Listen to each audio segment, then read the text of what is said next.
ஆலடிப்பட்டியான் இப்போது 65க்கும் மேற்பட்ட கிளைகளுடன் உங்கள் இனிய தருணங்களை மேலும் தித்திப்பாக்க.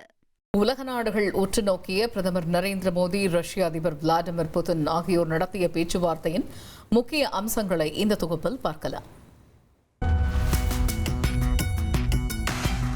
டெல்லியில் உள்ள ஹைதராபாத் இல்லத்தில் நடைபெற்ற சந்திப்பில் இரு தலைவர்கள் முன்னிலையில் வர்த்தகம், கடல்சார் போக்குவரத்து, பாதுகாப்பு, சுகாதாரம், கல்வி, உணவு பாதுகாப்பு, குடியேற்றம் உள்ளிட்ட பல்வேறு துறைகளில் 16 புரிந்துணர்வு ஒப்பந்தங்கள் மேற்கொள்ளப்பட்டன.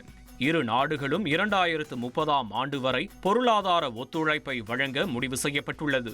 இந்தியாவுக்கு தங்குதடையின்றி எரிபொருள் ஏற்றுமதி செய்ய இருப்பதாக அதிபர் புதின் வாக்குறுதி அளித்துள்ளார்.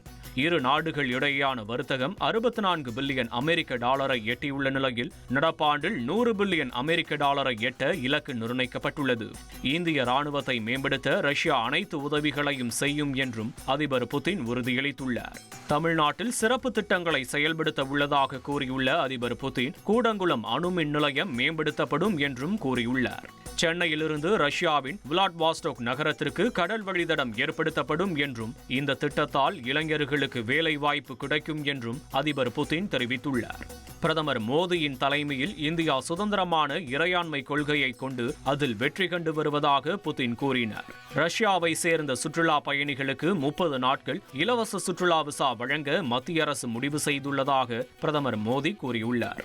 பயங்கரவாதத்திற்கு எதிராக இந்தியாவும் ரஷ்யாவும் தோளோடு தோள் கொடுத்து போராடும் என்றும் பிரதமர் மோடி தெரிவித்தார்.